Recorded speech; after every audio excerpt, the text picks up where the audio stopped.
bienvenue pour un nouveau programme de Elomé. Aujourd'hui, nous recevons Edwina Bocage. Bonsoir, Maud. Comment vas-tu? Très bien, très second. Alors, aujourd'hui, nous te recevons parce que je voudrais que tu nous parles de ton événement, Notre vie, cette poésie.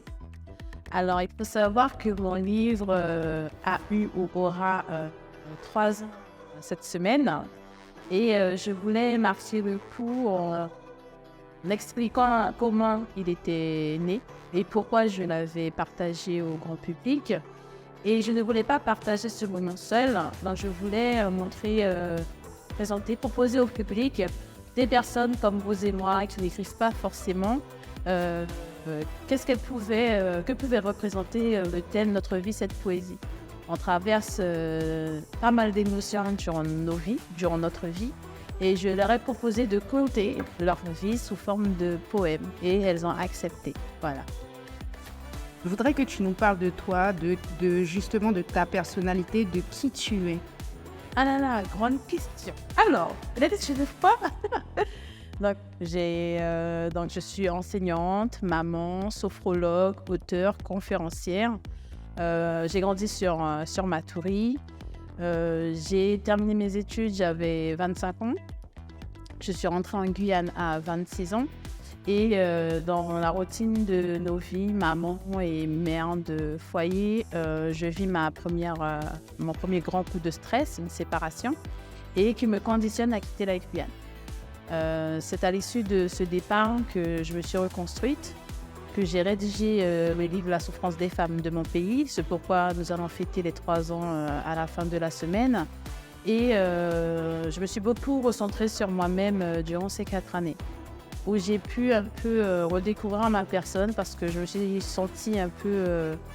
on vivait dans la routine, je vivais dans la construction perpétuelle des choses qui m'entourent, mais pas dans ma propre construction. Donc aujourd'hui, je suis plutôt dans une sphère où je pense à moi, je me ressens sur moi. En décrivant mes attitudes, je reste quand même, malgré ce que j'ai pu vivre, quelqu'un de joviable et de serviable. Et ayant connu ces souffrances, pourquoi je voulais partager le livre avec nos femmes de Guyane et nos hommes aussi, parce que nos hommes souffrent aussi à leur façon. Ayant connu la souffrance, ne voulant pas que d'autres personnes souffrent à ce point ou apprennent à maîtriser leur souffrance, c'est pourquoi j'ai partagé le livre. Voilà. Il a eu un très grand succès. Voilà. Beaucoup de femmes se sont reconnues et justement ont décidé d'opérer pas mal de changements dans leur vie. Donc, je me décris un petit peu précurseur de la mise en public de ces souffrances que vivent nos femmes à travers plusieurs blessures, comme disait Lise Bourbeau, qui nous empêchent d'être nous-mêmes, car on vit souvent à travers nos blessures, les tristesses, les fatigues chroniques, des fois on se laisse submerger. Et aujourd'hui, voilà, je veux qu'on arrive à libérer la parole. Une fois qu'on libère la parole, on libère la chaîne de la souffrance, afin de pouvoir vivre enfin notre vie à nous, qui nous concerne intérieurement. Voilà, donc voilà, je me sens un peu précurseur de tout ça. D'accord. Donc, tu nous as raconté le pourquoi du comment, pourquoi cet événement. Je voudrais savoir où comptes-tu justement faire cet événement? Alors, l'événement aura lieu à la médiathèque de Matoury. Étant sophrologue, la mairie de Matoury est un partenariat avec mes actions en bien-être et en prise de conscience. Donc, toutes mes actions se font la plupart du temps là-bas. D'ailleurs, j'ai fait une conférence sur les risques du stress au quotidien à la médiathèque. Et donc, je réitère une autre action, l'anniversaire de mon livre, à la médiathèque, sachant que j'ai grandi toute ma vie j'ai grandi sur Matoury, je suis allée à l'école sur Matoury. Donc, c'est ma commune de licence. Et j'ai souhaité, du coup, partager ce moment-là dans ma commune, voilà, étant habituée à être là-bas. Je voulais savoir qu'est-ce qui t'inspire. Qu'est-ce qui m'inspire? Grande question. Je pense qu'on vit au monde avec des dons. On perçoit la vie, à sa façon, dans son cœur. Et qu'est-ce qui m'inspire? Ça peut être quelque chose de simple, une discussion, un échange avec quelqu'un. J'ai beaucoup de textes dans mon livre qui ne sont liés qu'à des discussions avec des personnes où cela laissait germer des émotions. Je pense qu'on vient au monde nous-mêmes avec nos émotions propres et on les traduit à notre façon. Et moi, mon cœur a choisi l'écriture. Et tout m'inspire. Le sourire de quelqu'un, une discussion avec quelqu'un, un oiseau qui passe, le soleil se levant ce jour-là. Et comme nous sommes humains, nous sommes faits en partie d'émotions. Et j'arrive quelque part à poser ces émotions sur le papier. Ouais. Alors, peux-tu nous donner une petite mise en bouche de ton événement? Quelles sont les thématiques abordées? Qu'est-ce qu'il y aura? Quelles sont les activités pour... Faut pas tout dévoiler. Faut pas tout dévoiler. Alors, déjà, je tenais à partager vraiment la jeunesse du livre, à dire comment ce livre a germé de mon cœur. Parce que très souvent, lorsque j'en parle avec d'autres personnes, pour elles, c'était quelque chose de très conscient. Or que pas du tout. J'étais vraiment dans une sphère inconsciente où tout ce que j'avais à l'intérieur s'est posé sur papier. D'ailleurs, je dis souvent que je pense qu'à travers ce livre, il n'y a pas que moi qui s'exprime, hein, car beaucoup de femmes me disent « je me suis reconnue dans ton livre ». Donc, je pense que beaucoup de femmes s'expriment à travers ce livre, donc vraiment partager la genèse. Ensuite, nos intervenants vont compter leur vie, les émotions de leur vie, les nuances d'émotions comme des nuances de couleurs qu'ils ont traversées tout au long de leur vie. Voilà. Donc, quelque part, on laisse à la surprise, car moi-même, je ne sais pas quelle orientation cette soirée va prendre. On propose un thème, on propose un style, et ensuite, on laisse voir quelle tournure va prendre cette soirée. Et moi, je dis que le meilleur, c'est toujours pour la fin. Une petite restauration pour échanger, discuter avec les personnes présentes, et puis créer des liens, et repartir vraiment avec quelque chose de neuf dans le cœur qui peut-être va germer, quelqu'un qui n'a jamais voulu écrire va se lancer, ou quelqu'un qui avait un projet finalement voudra le faire aboutir. Donc voilà.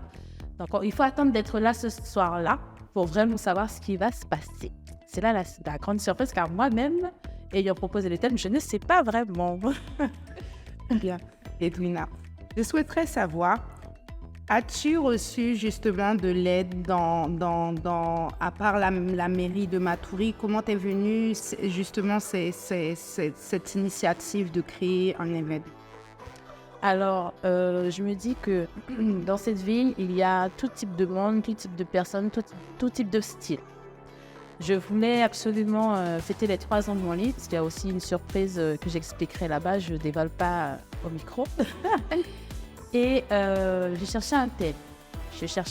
J'ai réfléchi. Je ne voulais pas partager ce moment-là seul. Oui, c'est très bien d'expliquer comment on a écrit le livre, mais qu'est-ce que je peux donner de plus? Eh bien, je veux montrer qu'à travers nos différences, on se ressemble aussi un petit peu. On a vécu des moments difficiles, on a vécu des moments de joie, de peine, que j'ai envie de montrer à tout le monde. Et les idées sortent de ma tête. Je les pose sur papier et je regarde où je peux passer. Je pense que c'est comme ça que je fonctionne. Une idée germe, je regarde quelle porte je peux ouvrir pour lui permettre de germer. La porte qui n'est pas ouverte, j'emprunte une autre.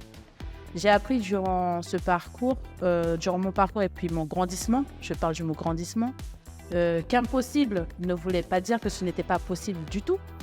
Qu'impossible dans ce terme voulait dire que ce n'est pas possible comme ça.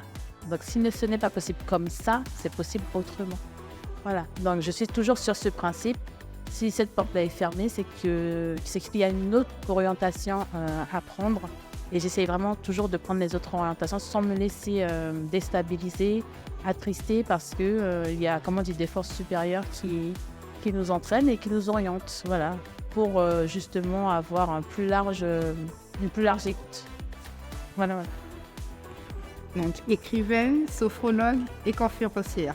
Et donc, on fait partie dans cet événement. Y aura-t-il une conférence? Conférence, non. Juste la présentation à la jeunesse du livre, parce que je suis conférencière. Je me suis moi-même donné le style. Hein, je suis conférencière en prévention des risques du stress au quotidien. Donc, c'est une de mes casquettes. Mais ce soir, c'est partager vraiment un moment d'émotion avec le public. Voilà, vraiment un moment d'émotion, de montrer que nous sommes humains, que nous avons des faiblesses, que nous les traversons. Et malgré ça, ce soir-là, nous sommes tous là et nous allons tous échanger autour de quelque chose, d'un anniversaire et de cocktail pour dire, eh bien oui, c'était une belle soirée et on repart avec un moment positif. Voilà. C'est pas, comment dire ça, j'ai un peu perdu le film, mais voilà, on passera une bonne soirée et moi-même aussi, j'ai hâte. Très bien. Quel est le fil conducteur justement de ta pensée dans l'attente, même sur le présent de cet événement? C'est-à-dire? Ton fil conducteur, comment te sens-tu à l'idée de justement concrétiser ces 3 ans? Je peux vous dire que je suis dans une sphère particulière.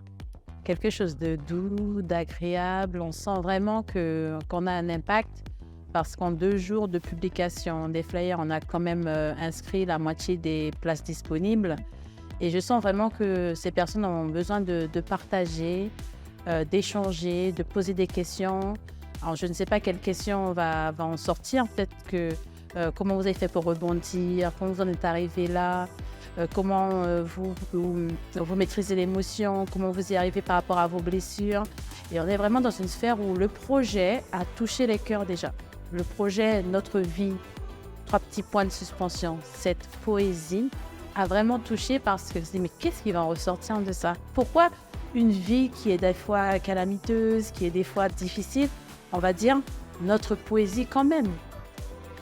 Tu m'as dit que ton événement est sous inscription. Où peut-on te joindre? Comment peut-on te joindre? Alors, vous pouvez me contacter par SMS, WhatsApp ou par téléphone. Donc, SMS, c'est mieux pour moi parce que j'en reçois quand même pas mal et les appels, comme je travaille, des fois, je peux les louper. Au 06 94 38 38 47. Voilà. 06 94 38 38 47. Et normalement, j'envoie une confirmation au moment où j'inscris le nom de la personne sur la liste des personnes qui seront présentes ce jour-là. Alors, inscrivez-vous vite parce que nous sommes déjà à plus de la moitié des inscriptions. Donc, on sera bientôt à la jauge complète et il ne va plus rester beaucoup de place. Voilà. Eh bien, merci Edwina, merci de nous avoir présenté ton événement. Merci beaucoup, merci Maud, merci pour ce passage. Et Lomé est fini pour aujourd'hui, on se retrouve très bientôt. Au revoir. Au revoir.